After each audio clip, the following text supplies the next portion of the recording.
DD Tamil நேயர்களுக்கு அன்பு வணக்கம். வழிகாட்டி நிகழ்ச்சியிலே மீண்டும் உங்களை எல்லாம் சந்திப்பதிலே மற்றற்ற மகிழ்ச்சி. வழிகாட்டி நிகழ்ச்சியினுடைய நோக்கம் நான் திருப்பி சொல்ல தேவையில்லை. உங்களுக்கு வழிகாட்டுவதற்காக மத்திய அரசு துறைகளிலே அல்லது மத்திய அரசினுடைய திட்டங்கள் குறித்து பல்வேறு விஷயங்களை அதனுடைய தாற்பயங்களையும் அது வழிகாட்டுகின்ற நெறிகளையும் நாம் எடுத்து சொல்லுகிறது தான் நிகழ்ச்சி. அதான் அதன் நோக்கம். ஆனால் இந்த வாரம் நாம் மத்திய அரசு துறைகளை குறித்து பேச நாம் முற்படவில்லை. இந்த அரசாங்கம் உருவாவதற்கு எது ஆதாரமாக இருந்ததோ, எந்த அரசாங்கம், நாம் இந்தியர்களை இந்தியர்களால் ஆளப்பட வேண்டும், பை இண்டியன் பி இண்டியன் ஃபார் இண்டியன் என்று சொல்லுகின்ற ஒரு நிலை வர வேண்டும் என்பதற்காக ஒன்று உருவானது தான் சுதந்திர போராட்டம், ஃப்ரீடம் மூமெண்ட். அதற்கு கிட்டத்தட்ட 300 ஆண்டுகள் வெள்ளைக்காரர்கள் பிரிட்டிஷ் ஆட்சி இந்த இந்தியாவை அடிமைப்படுத்தியிருந்தார்கள். அப்போ எப்படி இதிலிருந்து வெளியே வர்றது, எப்படி மக்களை ஒன்றிணைப்பது, எப்படி இந்த சுதந்திர போராட்டத்தை முன்னெடுத்து செல்வது என்று பல்வேறு காலகட்டங்களில் பல்வேறு தலைவர் வந்திருக்காங்க. குறிப்பாக தமிழ்நாட்டில் தான் இந்தியாவிலேயே முதல் சுதந்திர போராட்டம் உருவானது என்பதுதான் வரலாறு. இப்படி பல்வேறு காலகட்டங்களில் பல்வேறு போராட்டங்களை முன்னெடுத்து சென்று தான் நமக்கு சுதந்திரம் கிடைச்சது எல்லோருக்கும் தெரியும். ஆனால் இந்த சுதந்திர தாகம், இந்த சுதந்திர எழுச்சி, நமக்கெல்லாம் சுதந்திரமாக வாழணும் அப்படின்ற எண்ணத்தை உருவாக்குவதற்காக உருவாக்கப்பட்ட ஒரு மந்திர சொல் வந்தே மாதரம். நம்ம எல்லா சினிமாலையும் பார்த்துருப்போம் வந்தே மாதரம்னு. அது மாதிரி எல்லா நிகழ்ச்சியிலும் இந்த வந்தே மாதரம் பார்த்துருக்கோம். ஆனால் நம்மளுக்கு அர்த்தம் தெரியுமான்னா தெரியாது. இது சமஸ்கிருத வார்த்தை. அதாவது வந்தே என்றால் ரூட், மாத்திரம் என்றால் மதர், அம்மா. அப்போது அன்னை பூமிக்கு நாம் வணக்கம் செய்வோம், போற்றுவோம் என்பதுதான் அதனுடைய அர்த்தம். அது ஏன் போற்றுவோம் அப்படின்னா, அந்த சொல்லு தான் வெள்ளையனுக்கு ஒரு பெரிய அலர்ஜியாக இருந்திருக்கு. அது கேட்டாலே கோபத்தை ஊட்டுகின்ற ஒரு நெருப்பு போல இருந்திருக்கு. அந்த வார்த்தை தான் இந்திய மக்கள் 30 கோடி மக்களையும் ஒன்றிணைத்த ஒரு வார்த்தை. அதனுடைய 150வது ஆண்டு இன்றைக்கு கொண்டாடப்பட்டு வருகிறது. அது குறித்து பல்வேறு விவாதங்கள் பாராளுமன்றத்தில் நடக்கிறது. அது ஏன் வந்தது, எதற்காக வந்த அந்த பாடலினுடைய முக்கியத்துவம் என்று குறித்தான் இன்றைக்கு நம்ம பேச போகிறோம். அதற்காக வெங்கடேஷ் அவர்கள் நம்மளோட வந்திருக்கார். உங்களுக்கு எல்லாம் தெரிந்தவர் தான். அவரிடம் நம்ம கேட்டு தெரிஞ்சுக்குவோம். வாங்க வெங்கடேஷ். வணக்கம் ஜி. அதாவது நம்ம இந்த வழிகாட்டி நிகழ்ச்சியில் எல்லா வாரமும் நம்ம புதன்கிழமை என்ன பண்ணுவோம்னா திட்டங்களை குறித்து தான் பேசுவோம். முத்ரா திட்டம் பேசியிருக்கோம், அப்புறம் வந்து ஆயுஷ்மான் பாரத் திட்டத்தை கொண்டிருக்கோம், ஏக் பாரத் சேஷம், இது மாதிரி நிறைய திட்டங்கள் வந்து மத்திய அரசுடைய திட்டங்கள் குறித்து நம்ம பேசிட்டு வரோம். ஆமாம், அது குறித்து பல்வேறு ஃபீட்பேக்கும் வருது நம்மளுக்கு. ஏன்னா நிறைய பேருக்கு தெரியாமல் இருந்திருக்குது. அதே மாதிரி இந்த இன்சூரன்ஸு இதுவெல்லாம் பேசியிருக்கோம். நிறைய பயனுள்ள நிகழ்ச்சி தான் இதுன்னாங்க. ஆனால் இன்றைக்கு நாம் வந்து இது வந்து ஒரு திட்டத்தை குறித்து பேச போகிறதில்ல. ஆனால் ஒரு 150 ஆண்டுகளுக்கு முன்பு வெள்ளைக்காரர்களை எப்படி இந்த நாட்டை விட்டு விரட்டுவது என்கின்ற நம்முடைய முன்னோருடைய திட்டம் வந்தே மாத்திரம் என்ற அந்த தேசிய பாடல், நேஷனல் சாங், அதை பற்றி தான் இன்றைக்கி சொல்ல போகிறேன். ஏன்னா இதுவும் வந்து வழிகாட்டுதோ இல்லையோ, ஆனால் இளைஞர்களுக்கு வந்து இந்திய சுதந்திரத்துக்கு அப்போ இந்த பாடல் எவ்வளோ ஒரு முக்கியத்துவம் பெற்றது, நாம் இன்னைக்கு சுதந்திரமாக பேசிகிட்டு இருக்கோம்னா இந்த பாட்டினுடைய தாக்கம் என்ன, வெள்ளையர்களை இது எப்படியெல்லாம் வந்து துன்புறுத்தியது அப்படிதான் சொல்லணும் நம்ம. ஏன்னா அதுக்கு பாட கேட்டாலே அவன் வெள்ளைக்காரன் அலண்டு இருக்கான். அப்போ அந்த வரலாறு இன்றைய இளைஞர்களுக்கு தெரியணும். இப்போ இந்த வந்தே மாதத்துடைய வரலாறு என்ன, இன்றைக்கு பாராளுமன்றத்தில் கூட அப்படி பெரிய விவாதம் நடந்துட்டு இருக்குது. அது குறித்து மக்களுக்கு சொல்லுங்களேன். வந்தே மாதரம் வந்து பாடலில் வந்து பக்கீம் சட்டர்ஜி அவர் தான் பார்க்குறாரு. பக்கீம் சந்திர சட்டர்ஜி தான் ஃபஸ்ட்டு அது வந்து 1875ஆம் ஆண்டு பாடினது, அது ஏற்றப்பட்டது. அது ஏற்றப்பட்டதப்போ வந்து ஒட்டுமொத்த இந்தியாவிற்கான எழுச்சி பாடலாக வந்து அது ஃபஸ்ட்டு பார்க்கப்படுறாங்க. அந்த பாடல் பாடுறதுக்கு முன்னாடி ஒட்டுமொத்தமாக எல்லா இடத்துலையும் பிரிட்டிஷ் வந்து ஒரு பாடல், அதாவது மகாராணி வாழ்க அப்படின்ற மாதிரி ஒரு பாடல், அவங்க என்ன பாடுவாங்கன்னா காட் சேவ் த குயின் அப்படின்ற ஒரு பாடலை தான் ஒட்டுமொத்த பிரிட்டிஷ் எல்லா இடத்துலையும் பாட சொல்லி மக்களை வந்து இன்சிஸ்ட் பண்ணுவாங்க. அதாவது அவர்கள் கட்டுப்பாட்டுக்குள்ள இருந்த நாடுகள் எல்லாம் காலனி ஆதிக்கத்துக்கு கீழே எங்கெங்கே இருக்கோ அங்கெல்லாம் நீங்கள் இதுதான் பாடணும், மகாராணி வாழ்க அப்படின்ற பாடல் தான் பாடணும். அப்படின்றப்ப அதுக்கு மாற்றாக இந்தியாவில் இருக்கக்கூடிய ஒட்டுமொத்த இந்தியர்களை, அதாவது கன்னியாகுமரியிலேருந்து காஷ்மீர் வரையும் எல்லா இந்தியர்களையும் தட்டி எழுப்பிச்சு ஒரு பாடல் அப்படின்னா அது வந்து வந்தே மாதரம் பாடல் தான். அது வந்து பெரிய ஒரு கிளர்ச்சியை உண்டு பண்ணணும்னு சொல்ல முடியாது, ஒரு புரட்சியை உண்டு பண்ணிச்சு அப்படின்னு தான் சொல்லணும் அந்த பாடலை. அந்த பாடல் ஏற்றி ஒட்டுமொத்த இந்தியா மனங்களில் அது வந்து போய் சேர்ந்த பிறகு இதை வந்து பெரிய லெவலாக போகுதே அப்படின்னு சொல்லி பிரிட்டிஷ் அரசாங்கம் வந்து தடை பண்ண நினைக்கிறான். இதை வந்து பாடக்கூடாது, பாடினா குற்றம்ன்ற சட்டங்கள்லாம் ஏற்றுறான். அதையும் மீறி சில பேர் வந்து நாங்கள் பாடுவோம், தூக்கு மேடைக்கு போனாலும் பாடுவோம்னு சொல்லி சில பேர் பாடுறாங்க. பெண்கள் என்ன சொல்கிறாங்க, இந்த பாடலை நீங்கள் தடை பண்ணீங்கன்னா நாங்கள் வளையலே அணிய மாட்டோம் அப்படின்ற ஒரு போராட்டத்தை முன்னெடுக்கிறாங்க. இது என்னடா இது வந்து நம்ம நினைச்சதை விட பெரிய லெவலாக போயிட்டுருக்கு அப்படின்னு சொல்லி பிரிட்டிஷ் அரசாங்கம் பயந்துது. இந்த பாடல் இன்னைக்கு மட்டும் தூக்கி பிடிக்கிற மாதிரி நீங்கள் சொன்னீங்க ஒரு விஷயம், பாராளுமன்றத்தில் இன்றைக்கே அந்த பாடலை தூக்கி பிடிக்கிறாங்க, இதனால் வரையும் யாரும் சொல்லலை அப்படின்னா விவாதம் விவாதம் நடக்குது. அதுதான், அதாவது பாரதிய ஜனதா கட்சியோட சேர்ந்தவர்கள் இன்றைக்கு தான் இந்த பாடலை வந்து தூக்கி பிடிக்கிற மாதிரி ஒரு கட்டமைப்பை காங்கிரஸ் குறிப்பாக பிரியங்கா காந்தி ஏற்படுத்துகிறாங்க. ஆர்எஸ்எஸ் ஆரம்பிச்சிலேருந்து, ஜனசங்கம் ஆரம்பிச்சிலேருந்து அந்த கூட்டம் தொடங்குறதுக்கு முதல் பாடலாக வந்தே மாதரம் அதான் பாடுவாங்க. பங்கிம் சந்திர சாட்டர்ஜி ஏற்றின பாடல் தான் வந்தே மாதரம் சுபலான் போகும் அந்த பாட்டை தான் பாடுவாங்க. ஸோ அது வந்து மிக நெருக்கமான தொடர்பு பாரதிய ஜனதா கட்சிக்கு இருக்குது, அதில் எந்த ஒரு மாற்றம் இல்லை. அப்போ கன்னியாகுமரி இருந்து காஷ்மீர் வரையும் இணைக்கிற இந்த பாடலை எப்படி முடக்கணும், எப்படி வந்து மக்களிடம் கொண்டு போய் சேராமல் பண்ணணுன்றதுக்கான பல தடைகள் வந்து பிரிட்டிஷ் அரசாங்கம் கொண்டு வந்தது மட்டும் இல்லாமல் அன்னைக்கு இருந்த காங்கிரஸ் அரசாங்கமும் கொண்டு வந்தது தான் நம்ம இந்த அவையில் வைக்கக்கூடிய. அவங்க தடை பண்ணலை, அவங்க வந்து அந்த பாடலை வந்து சில வரிகளை சிதைச்சாங்க. அதே அவங்க பங்கிம் சந்திர எழுதின பாடலை இப்போ இங்கே நீங்கள் எடுத்துக்கிட்டீங்கன்னா தமிழ்நாட்டில் வந்து நீராடும் கடலோட்டத்துன்னு தமிழ் தாய் வாழ்த்து இருக்கு. அது இப்போ நம்ம பள்ளிக்கூடங்களில் பாடியிருக்கோம். இன்னைக்கு யாரை கேட்டாலும் தமிழ் தாய் வாழ்த்துனா எந்திரிச்சுன்னு பாடுவோம். ஆனால் அந்த பாடலுடைய முழு வடிவம் வந்து வேற வடிவம். அதில் சில வரிகளை நீக்கி சில வரிகளை மட்டும் அதில் மேட்ச் பண்ணி அதுக்கு ஒரு வடிவம் கொடுத்து எம்எஸ் விஸ்வநாதன் அவர்களை இசையமைக்க பி சுசீலா அம்மாவும் டி எம் சௌந்தரராஜன் அந்த பாடல் பண்ணாங்க. அது செஞ்சது யாருன்னா மாண்புமிகு முன்னாள் முதலமைச்சர் கலைஞர் அவர்கள். அப்போ இன்னி கூட நம்ம என்ன பண்ணுறோம், நீராடும் கடலெடுத்து பாடலை முழு பாடலையும் நீங்கள் பாடுங்க, காட்டுங்க, முழு பாடலை பாடுங்க அப்படின்றத நம்ம கோரிக்கை வைக்கிறோம்.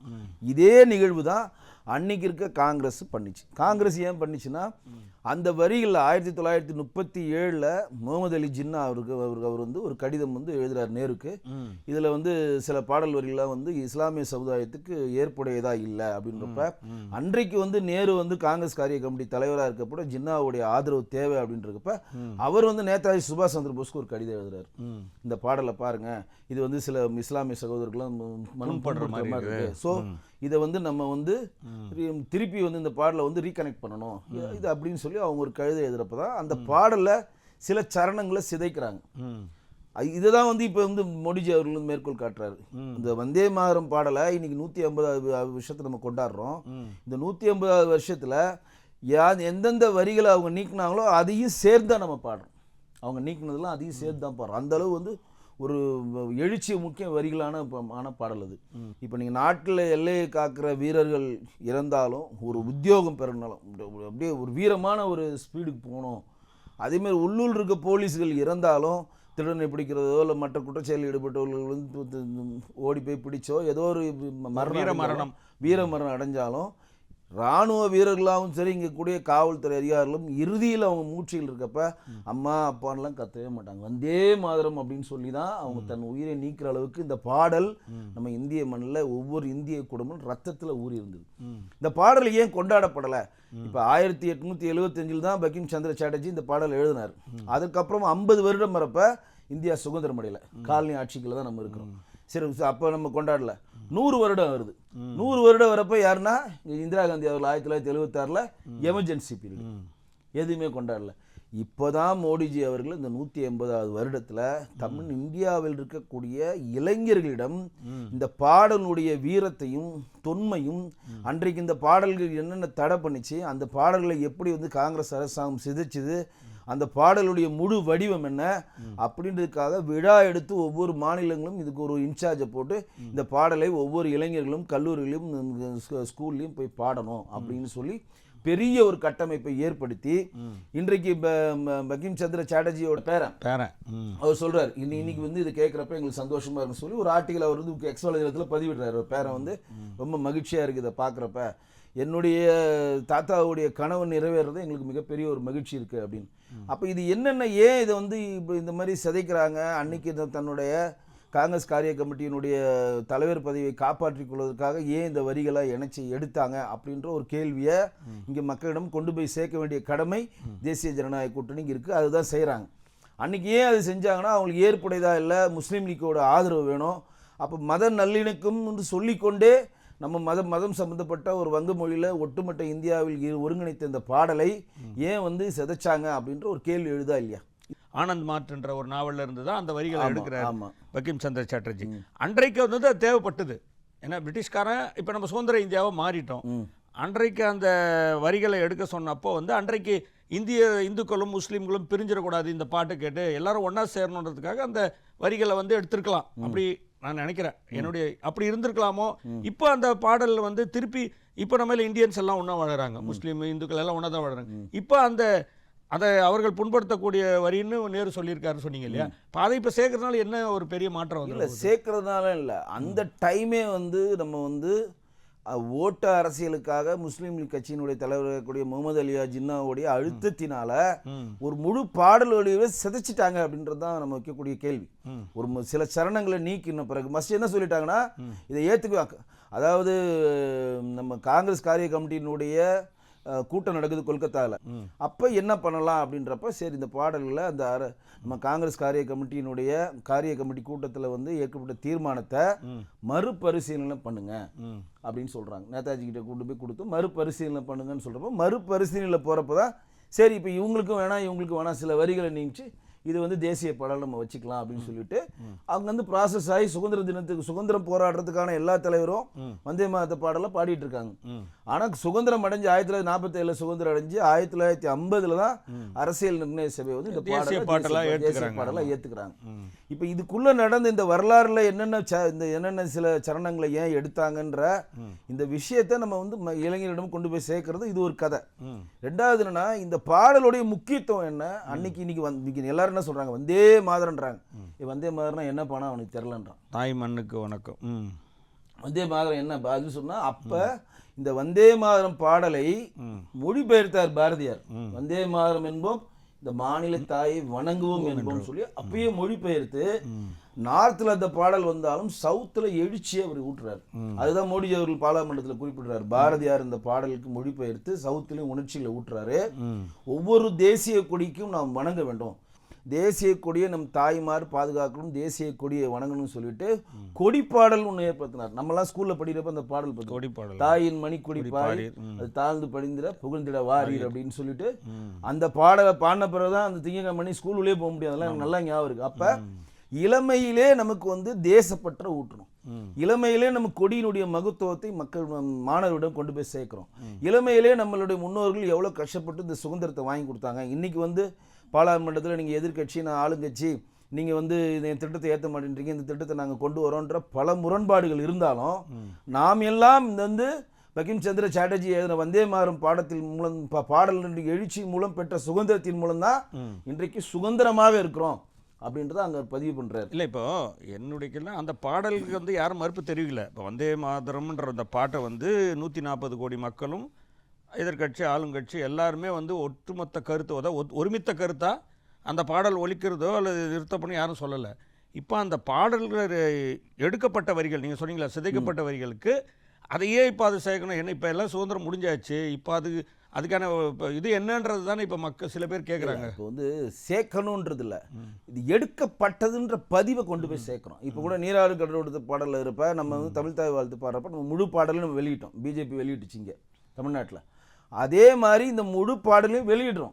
இப்போ நீங்கள் சொல்கிற மாதிரி இன்றைக்கி வந்து இந்தியா சுதந்திரம் அடைஞ்ச நாடு, இங்கே இருந்து இஸ்லாமிய மக்களுக்கும் நமக்கும் எந்த பிரச்சனையும் இல்லை. ஒட்டுமொத்த உலகத்திலே 15 கோடி இஸ்லாமியர் வந்து அமைதியாக வாழ்கிற ஒரே கண்ட்ரி வந்து நம்மளுடைய இந்தியா தான். அதில் எந்த இதுவும் இல்லை. ஆனால் இந்த வரலாறை மக்களிடம் மாணவரிடம் கொண்டு போய் சேர்க்கணும். ஏன்னா இந்த 150வது ஆண்டு விழாவில் வந்தே மாதர்னு ஒரு பாடல் இருக்குது. இது வந்து அதிகபட்சம் நம்ம தேசிய கீதை பாடி தேசிய ரவீந்திரநாத் தாகூர் எழுதின தேசிய ஜனகண மனகதியை இந்த கீதாஞ்சலி நூல் வந்து எடுத்ததை ஆத்தரைஸ் பண்ணதை ஒட்டுமொத்த இந்தியாவில் இருக்க பள்ளிக்கூடங்கள் எந்த குழந்தையை கேட்டாலும் அம்மா என்னம்மா தேசிய கீதை என்ன சொல்லுமானா ஜனகண மனகதின்னு சொல்லி பாடும். கரெக்டா? ஆனால் வந்தே மாதரம் வந்து யாருக்கு ஒரு குறிப்பிட்ட ஆட்கள் மட்டும்தான் வந்தே மாதரம் கொண்டு போய் சேர்ந்துச்சு. இப்போ நாங்கள் வந்து ஜனசங்கமாக இருக்க இந்த கட்சியிலேருந்து பாரதிய ஜனதா கட்சி மாறினதுலேருந்து சரி, RSS 100 ஆண்டுகளாக RSS தொடங்கின காலகட்டத்திலேருந்து எந்த கூட்டங்கள் முதலில் ஆரம்பித்தாலும் முதலில் பாடப்படுற பாடல் வந்தே மாதரம். எந்திரிச்சு நின்றுவாங்க, வந்தே மாதரன்றாங்க. எந்திரிச்சு நாங்கள் எல்லாம் வந்தே மாதத்தை ஃபுல்லாக பாடுவோம். கடைசியாக பாரதியார் பாடல் பாடு முடிப்போம். அப்போ ஒட்டுமொத்தமாக பிஜேபியோடையும் ஆர்எஸ்எஸ் உடையும் மற்ற சங் பரிவாரோட அமைப்புகளுடன் பிணைந்த ஒரு பாடல் தான் வந்தே மாதரம் பாடல். அதில் எந்த மாற்றம் கிடையாது. ஆனால் மாணவரிடம், இளைஞர்களிடம், பொதுமக்களிடம் இந்த மாதிரி ஒரு விஷயம் இருக்குன்றதை இதுவரைக்கும் கொண்டு போய் காங்கிரஸ் அரசாங்கம் சேர்க்கல. அதுதான் அவர் பேரண்ட்ஸ் சொல்றது நான் குறிப்பிட்டேன். இந்த அரசாங்கம் எங்களுக்கு எந்த ஒரு உதவியும் செய்யல. மம்தா அவர்கள் கொல்கத்தாவில் வங்க மொழியில் இயற்றப்பட்ட பாடல், கன்னியாகுமரியிலிருந்து காஷ்மீர் இணைத்த இந்த பாடல், இதே எங்களை இணைத்த இந்த பாடலுக்கு எந்த இதுவும் வரல. அன்றைக்கு நீங்க பாத்தீங்கன்னா அந்த வந்தே மாதர பாடலுக்கு சவுத்துல நம்ம எவ்வளவு மரியாதை கொடுத்தோம் அப்படின்னா, இங்க வந்து நம்ம வாவு சிதம்பரனார் வந்து பிரிட்டிஷ் அரசாங்கத்தை எதிர்த்து ஒரு கப்பல் வாங்குறாரு, சுதேசி கப்பல். அது உங்களுக்கு தெரியும். இந்தியாவில் இருக்கக்கூடிய பெரும் முதலாளிகிட்ட பணம் வாங்கி இந்திய ஒரு அரசாங்கத்தை எதிர்த்து ஒரு கப்பலை லண்டன்ல போய் வாங்கிட்டு வந்து விட்டு, அந்த கப்பல்ல அவர் வந்து என்ன பேர் வச்சிருக்காரு, வந்தே மாதரம் போட்டிருக்காரு. அப்போ அது எவ்வளவு பெரிய எழுச்சி. அப்போ வந்து அங்க பண்ண அந்த வந்தே மாதத்தின் தாக்கம் இங்கே வந்திருக்கா இல்லையா? பாரதியார் அதை மொழிபெயர்க்கிறாரு, எல்லாரிடம் கொண்டு போய் சேர்க்கிறாங்க. அப்ப இந்த மாதிரி பல விஷயங்கள் சவுத்துலேயும் நம்ம வந்தே மாதத்துக்கு பாடினாலும் போதுமான அளவுக்கு மக்களிடம் இந்த பாடல் போய் சேரலன்ற ஒரு கவலை எல்லாருமே இருந்தது. அதற்கான கண்டிஷன் என்னன்னா, நான் முன்னாடி சொன்ன மாதிரி 50வது ஆண்டு விழாவில் நம்ம சுதந்திரம் அடையல, 100வது ஆண்டு விழாவில் காங்கிரஸ் சர்க்கார் வந்து அன்றைக்கி எமர்ஜென்சி பீரியட்னால எதுவுமே பண்ணலை.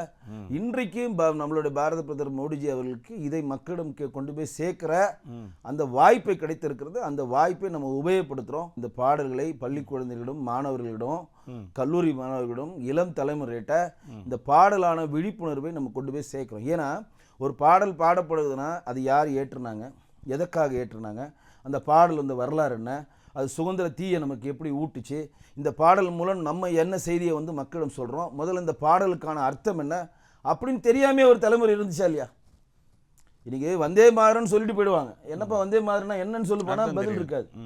நம்மளுடைய வந்தே மாதரன்றது ஒரே வரியில் நம்ம தாய்நாட்டையும், நம்மளுடைய மொழியையும், நம்ம இனத்தையும், நம்ம கலாச்சாரத்தையும், நம்ம பண்பாட்டையும் நம்ம வந்து மதிக்கணும். அதை சிதைக்க யாரால் வந்தால் அது எதிர்த்து நின்று நம்ம போராடணுன்றது இந்த ஒற்றை வரியில இடம். இன்னொரு நிகழ்வு கூட உங்களுக்கு குறிப்பிடணும். இங்கே கொடிகாத்த குமரன் உங்களுக்கு தெரியும், திருப்பூர் கொடிகாத்த குமரன் அந்த இஷ்யூஸ் அவர் வந்து பெரிய லெவலாக வந்து அந்த போராட்ட காலத்தை முன்வைக்கிறப்ப அந்த கொடியை கீழே விடாமையே அவர் கடைசி வரையும் உதித்த சொல் என்ன சொல்லுன்னு நினைக்கிறீங்க? வந்தே மாதரம் தான். போலீஸ் அடிக்கிறாங்க, கொடியை விட மாட்டேன்றாரு. அந்த கொடியை ஃப்ளாகை கீழே போட்டு நீ போ, அப்போதான் உங்களை விடுவோன்றாங்க. விட மாட்டேன்றாரு, அடித்து மண்டையில் ஒடிக்கிறான். கடைசி வரை அந்த கொடியை விடாமல் திருப்பூர் குமரன் கண்ணுனே அந்த கொடியை தன் மார்பிலே அணைச்சி இறந்து போய் கொடியை அவர் மேலே போத்துறாங்க. அப்போ கூட அவர் கடைசி வரை இறக்கும் தெருவாயில் அவர் ஒலித்த ஒரே குரல் வந்தே மாதரம், வந்தே மாதரம், வந்தே மாதரம். அதை வந்து சாதாரணமாக வந்து ஒரு கடந்து போகிற மாதிரி ஒரு சாதாரண ஒரு எளிமையான சொல்லாமல் உணர்ச்சி பிழம்பா, உச்சரிச்சினுடைய வீரத்தின் அடையாளமாக, உச்சரிப்பினுடைய அதிகாரத்தோட அந்த சொல்ல சொன்னீங்கன்னா உங்களுக்கு புது உத்தியோகம் பிறக்கும். அதுதான் ஒட்டுமொத்த இந்தியாவையும் சேர்த்துச்சு. இப்போ வங்கதேசத்தை வந்து பிரிக்க முடியாதுன்றப்ப அவனால் முடியல.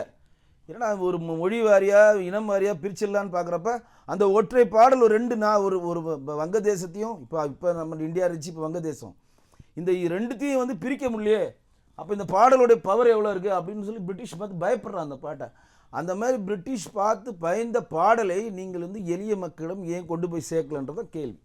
இன்றைக்கு பாராளுமன்றத்தில் பார்த்தீங்கன்னா எதிர்க்கட்சி தலைவர்களாக இருக்கின்ற நிறைய பேர், அல்லது பிரியங்கா காந்தி ஆகட்டும், அல்லது ராகுல், மற்ற எல்லா எதிர்க்கட்சிகளும் அல்லது கூட்டணி கட்சிகளும் வந்து ஏன் வந்து இப்படி ஒரு நல்ல எண்ணத்தோடு கொண்டு வருகின்ற நல்ல ஒரு கொள்கைக்காக இந்த இளைஞர்கள் மத்தியில் வந்து சேர்க்குற இந்த விஷயத்துக்கு ஏன் வந்து ஒரு பெரிய அமளி ஏற்படுது பாராளுமன்றத்தில்? இல்லை, அதுதான் வந்து நம்ம வந்து வருத்தத்தர பதிவிட விரும்புகிறோம். ஏன் அப்படின்னா, பிரியங்கா காந்தி நாடாளுமன்றத்தில் என்ன சொல்கிறாங்கன்னா, நாடாளுமன்றத்தில் விவாதிக்க வேண்டிய விஷயங்கள் எவ்வளோ இருக்கிறப்ப இதற்கு ஏன் நீங்கள் இவ்வளோ பெரிய முக்கியத்துவத்தை கொடுத்து நீ நேரத்தை செலவிடுறீங்கன்னு அவங்க பொது வழியில் வைக்கிறப்ப தான் நம்ம ஒரு கண்டனத்தை முன்வைக்கிறோம். இதுவும் ஒரு வேலை தான். நம்ம இன்னைக்கு வெற்றி அடைஞ்சிருக்கோம். இன்னைக்கு வந்து மொழியை வந்து மாற்றுவதற்கான பல செயலி வந்திருக்கு. இப்போ வங்க மொழியில் ஒரு பாட்டு இருக்காங்கன்னா அது மாற்றணும்னா இன்னைக்கு நீங்கள் அடிச்சிங்கன்னா 100 மொழியில் கூட மாற்றலாம். இன்னைக்கு அந்த டிஜிட்டல் வேலை எல்லாம் வந்துருச்சு. ஆனால் அன்றைக்கே அந்த பாடலை வந்து மொழிபெயர்த்தாங்க பல மொழிகளில். லண்டனில் வீர சாவர்கர் இருந்தார், வீர் சாவர்கர். அவர் வந்து அந்த பாடலை அங்கே முன்னெடுத்து போராட்ட காலத்தை முன்னெடுக்கிறப்ப அந்த பாடலை மேற்கோள் காட்டுறாரு. அப்புறம் வந்து இந்தியாவிலிருந்து ஏற்றுமதி ஆகிற தீப்பெட்டிலாம் அந்த பாடல் வருது, அந்த பாடலை ஏற்றுறாங்க. அந்த உணர்வு இப்போ இந்த வரலாறு கொண்டு போய் சேர்க்கணும்ல. இப்போ சும்மா கிடைச்சா சுதந்திரம்னு சொல்லுவாங்க. இப்போ காங்கிரஸ்காரங்க என்ன போகிறோம், நான் நார்மலாக என்ன பார்ப்பீங்க, நீங்கள் என்ன பண்ணீங்க, நாங்கள் தான் சுதந்திரம் வாங்கி கொடுத்தோம், இதே தானே ஓடிக்கிட்டு இருந்தாங்க. 1947 3 முறை நேரு அவர்கள் வென்றெடுக்கிறப்ப நாங்கள் சுதந்திரத்துக்காக பாடுபட்ட கட்சி நாங்கள். அதாவது இன்னைக்கு வாவுசியை பேத்தி கூட நேற்று ஒரு பேட்டி கொடுத்துருக்காங்க. என்னமோ நேருவும் காந்தி அவர்கள் மட்டுமே சுதந்திரம் வாங்கி கொடுத்த மாதிரி பெரிய லிஸ்டே சொல்றாங்க. இவங்களெல்லாம் நீங்க குறிப்பிடவே இல்லையா அப்படின்னு சொல்லி அவங்க பேட்டியை நீங்க மேற்கோள் கூட நீங்க பார்க்கலாம். அப்ப ஒட்டுமொத்த இந்தியாவில் வந்து நேரு குடும்பமும் நேரு மட்டும்தான் இந்த இந்தியாவுக்கு சுதந்திரம் வாங்கி கொடுத்த மாதிரி, நேரு குடும்பம் மட்டும்தான் இந்த இந்தியாவை காப்பாற்ற முடியுன்ற மாதிரி ஒரு கட்டமைப்பை ஏற்படுத்தாதீங்க. அதற்கு பின்னாடி நீங்கள் நேற்று அமித்ஷா கூட சொன்னார், நீங்கள் வந்து எஸ்ஐஆர் பற்றி ஒரு கேள்வி கேட்குறப்ப சொல்கிறார், நீங்கள் ஃபஸ்ட்டு பண்ண முதல் ஓட்டு திருட்டு எதுனா நீங்கள் காங்கிரஸ் காரிய கமிட்டியாக ஆகணும் அப்படின்றதுலேருந்து தாண்டி, அதாவது முகமது ஜின்னா பேச்சை கேட்டு சிதைத்தது ஒன்று பக்கத்தில் இருந்தாலும் இந்தியாவினுடைய சுதந்திர இந்தியாவினுடைய பிரதமராக வரணும் அப்படின்றப்ப போட்டி போடுறப்ப திரு நேரு அவர்களுக்கு 2 ஓட்டு தான் விழுது, சர்தார் வல்லபாய் பட்டேலுக்கு 28 ஓட்டு விழுது. அன்றைக்கு தான் நீங்க ஓட்டு திருட்டு நீங்க பண்ணீங்கன்னு சொல்லி அவர் மேற்கோள் காட்டுறாரு. அப்ப என்னன்னா ஒட்டுமொத்த இந்தியாவே வந்து ஒரு குடும்பம் தான் சுதந்திரம் வாங்கி கொடுத்த மாதிரியும், அந்த குடும்பம் தான் இந்தியாவை காப்பாற்ற முடியும் மாதிரி, அந்த குடும்பம் இல்லைன்னா இந்தியா வளர்ச்சியே அடையாத மாதிரி, அந்த குடும்பத்தில் இருக்கக்கூடியவர்கள் தான் போராடி சுதந்திரத்தை பெற்றுக் கொடுத்தான்ற மாதிரி ஒரு கட்டமைப்பை தொடர்ந்து காங்கிரஸ் அரசாங்கம் ஏற்படுத்திக்கிட்டே வந்தது. அதுக்குதான் உலகமே வியக்கும் வண்ணம் உலகத்திலே பெரிய சிலையை சர்தார் வல்லபாய் பட்டேல் இரும்பு மனிதருக்கு நம்ம குஜராத்தில் பிரமாபத்தில் பெரிய லெவலில் திறந்தோம். அவர் வந்து பிஜேபியான ஆள் கிடையாது, ஜனசங்க ஆள் இல்லை. இன்னும் கேட்டால் ஆர்எஸ்எஸ் அவர் உள்துறை அமைச்சராக தடை வேற பண்ணார். அவர் அதுக்கப்புறம் விலக்கி கொள்ளப்பட்டது. இருந்தாலும் ஏன்னா இன்னைக்கு நேதாஜி சுபாஷ் சந்திர போஸ் ஆகட்டும், அம்பேத்கருக்கு வந்து பஞ்சமுத்தீர்த்தம்னு சொல்லிட்டு அம்பேத்கர் வாழ்ந்த இடங்கள் அனைத்தையும் மத்திய அரசு விலைக்கு வாங்கி அங்கங்கே நினைவு மண்டபம் அமைச்சிருக்காங்க. சரிங்களா? பாரத் ரத்னா கொடுத்துருக்காங்க. பாரத் ரத்னா எங்கே கொடுத்தது? நம்மளோட பிஜேபி அரசாங்கம் வந்து அம்பேத்கர் பாரத் ரத்னா கொடுத்தாங்க. இப்படி பகல் நிலவுகளை சொல்லிட்டே போனோம். எதுக்குன்னா ஒட்டுமொத்தமாக ஒரு குடும்பம் மட்டும்தான் இங்கே சுதந்திரம் வாங்கின மாதிரி ஒரு டிசைன்லேருந்து வெளியில் வாங்க, நம்ம சுதந்திரம் வாங்கினதுக்கும் நம் நாடு இன்னைக்கு பெரிய லெவலாக வந்திருக்கும், நம்ம நாடு முன்னேற்றப்பட்டதுக்கும் இவ்வளோ பேர் சுதந்திர தாகத்தை வந்து தன் உயிரை தியாகம் பண்ணியிருக்காங்க. அந்த உயிரை தியாகம் பண்ணி அவரெல்லாம் சுதந்திரத்திலிருந்து ஈடுபடுறதுக்கான உத்வேகத்தை கொடுத்த பாடல் தான் பங்கிம் சந்திர சாட்டர்ஜி எழுதின வந்தே மாதர பாடல். அப்படின்றத இளைய தலைமுறை நம்ம சொல்லணுமே இல்லையா? வந்தே மாதரத்தினுடைய பெரிய நோக்கம் என்ன? இந்தியா சுதந்திரம் பெறணும். இப்போ சுதந்திர இந்தியாவுடைய நோக்கம் என்ன? மக்கள் இந்தியர்களால் ஆளப்பட வேண்டும், இந்தியர்கள் தான் அந்த நாட்டை ஆளணும், இந்தியர்களுக்கு எல்லாமே இந்தியர்களாக செய்யப்பட வேண்டும். அப்படி அந்த இந்தியர்களுக்கான நலன் தானே முக்கியம். இப்போ அதுதானே வந்தே மாதரத்தினுடைய நோக்கம். இப்போ அதை செய்யறதை விட்டு இதையும் பண்றீங்கன்னு தானே கேட்குறாங்க. நல்ல கேள்வி நீங்கள் கேட்டது. இப்போ ஒரு குளிர்கால குழுத்தொடர் இப்போ ஸ்டார்ட் ஆகிடுச்சு. நாடாளுமன்றம் தொடங்கினோடனே நேரடியாக அவையில் போயிட்டு நாடாளுமன்றத்தில் விவாதங்கள் நடைபெறாது. இந்த போன கொடைக்கால கூட்டத்தொடருக்கும் இந்த குளிர்கால தொடர்கிட்ட இடைப்பட்டத்தில் நாடாளுமன்றத்தில் யாருன்னா எம்பிஸோ வேறு யாருன்னா இறந்தாங்கன்னா அவருக்கு முதல் இரங்கல் தெரிவிப்பாங்க. முக்கியமான ஆட்கள் யாருன்னா இறந்தாங்கன்னா இரங்கல் ஒரு மரபு. அப்போ நமக்காக ஒருத்தர் வந்து பாடல்களை எழுதி இன்னைக்கு இந்திய சுதந்திர தாகத்தை தீயாக பரவ வைத்த ஒருத்தருடைய பாடல் எழுதின தினத்தில் என்று இன்றைக்கு வரையும் 150வது ஆண்டை கம்ப்ளீட் பண்ணுதுன்னா அது அரசு வந்து விழா எடுத்துதானே ஆகணும். கண்டிப்பா அது ஒரு முறை தானே. இப்போ மோடிஜி அவர் அரசாங்கம் வரப்ப 150வது ஆண்டை கம்ப்ளீட் பண்ணுன்றப்ப நம்ம 2047 நோக்கி நடைபெறோம். அதாவது வல்லரசு நோக்கி நடைபெற அந்த காலகட்டத்தில் இந்த வந்தே மாதரம் பாடல் அந்த உத்வேகத்தை கொடுக்கும். சும்மா கிடைச்சதா சுதந்திரம் அப்படின்னு கேட்குறப்ப இந்த ஜனகன மனகதி எப்படி தேசிய கீதத்தை ஒட்டுமொத்த இந்தியாவில் இருக்கக்கூடிய ஒவ்வொரு குடிமக்களுக்கு கொண்டு போய் சேர்த்தமோ அதேமாரி தேசிய பாடலான இந்த வந்தே மாதரம் பாடலையும் கொண்டு போய் சேர்க்கணுன்னு ஒரு குழு அமைக்கிறாங்க. அந்த குழுக்கு ஒரு மாநிலத்துக்கு இன்சார்ஜ் போட்டு அந்த குழுவை கொண்டு போய் சேர்க்க சொல்றாங்க. இதற்காக இந்த பாடலை நீங்கள் தடை பண்ணால் நாங்கள் தூக்கு மேடைக்கு போக தயாராக இருக்கிறோம்னு சொல்லுகின்ற அந்த வங்க மண்ணின் மைந்தர்கள் குதிராம் போஸ், பிஸ்மில்லா, ரோஷன் சிங், ராம் பிரசாத் பிஸ்வா இவங்க எல்லாருமே நாங்கள் வந்து தூக்கு மடைக்கு போகிறோம் அப்படின்னாங்கன்னா அப்போ அந்த பாடலுடைய வீரம் எப்படி இருக்கும், அதோடைய தாக்கம் எப்படி இருக்கும்? பிரிட்டிஷ் அந்த பாடல் மகாராணி வாழ்தான் நீ பாடணும்னு சொல்கிறப்ப வந்தே மாதரம் அப்படின்னு சொல்கிறப்ப எப்படி இருக்கும்? இப்போ இந்த வந்தே மாதரம் பாடல் வந்து சுதந்திர போராட்டத்தில் ஒரு பெரும் பங்கு வகித்தது எல்லோருக்கும் தெரியும். அந்த நேரத்தில் இதை பாடி நிறைய பேர் சிறைக்கு போயிருப்பாங்க இல்லையா? அதில் குறிப்பிடும்படியாக யார் சொல்லுங்கள்? ஆல்மோஸ்ட் எல்லாருமே தான். ஏன்னா நீங்கள் ஒரு பிரிட்டிஷ் வந்து ஒரு அடக்குமுறை ஜாலியன் வாலாபாகோட அடக்குமுறை நீங்கள் பார்த்தாலும் அங்கே போய் இவங்க இப்போ ஜாலியன் வாலாபாகில் டயர் வந்து சுடுறாரு அடிக்க போகிறாரு அப்படின்னாலும் அங்கே என்ன பண்ணுறாங்க? நீங்கள் அடிக்க அவங்க அம்மா அப்பான்னு கத்ததில்ல, வந்தே மாதரம் தான் கத்துவாங்க. எந்த இடத்துலையும் வந்து தன்னுடைய அழுகையோ தன்னுடைய கோபத்தையோ தன்னுடைய இயலாமையோ வெளிப்படுத்துறப்ப வந்தே மாதம் தான் கத்துவாங்க. அவர் சுடுறப்பையும் வந்தே மாதம் கொள்ளி தான் சுத்துறாங்க. அப்போ வந்து இந்த இவர் தான் வந்தே மாதம் சொல்லி போராடினாரு, இவர் வந்தே மாதம் சொல்ல நீங்க பிரிக்கவே முடியாது. காந்தியிலேருந்து நேருலேருந்து நம்ம நேதாஜி சுபாஷ் சந்திர போஸ், நேதாஜி சுபாஷ் போஸ் ஜெய்ஹிந்த் கொண்டு வந்தார். அதுக்கப்புறம் செண்பகராமன் சொன்னது. ஆனால் அவரும் வந்தே மாதம் சொல்லுவார். எல்லாருமே சொன்னது. இதற்கு முன்னாடியே பாரதியார் வந்து சுதந்திரம் வாங்கறதுக்கு முன்னாடியே பாடுறாரு.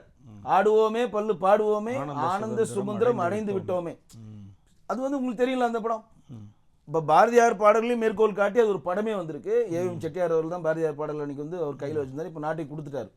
அப்போ எதுக்கு சொல்கிறேன்னா, நாம் வந்து ஒரு இலக்கை அடைய வேணும் அப்படின்னாவே அந்த இலக்கை நோக்கி அடைவதற்காக நாங்கள் அடைந்து விட்டோம், நீங்கள் பாசிட்டிவாக எழுந்து அந்த இலக்கை அடைஞ்சிருவீங்க. அதை வந்து பாரதியார் தெளிவாக பண்ணார்.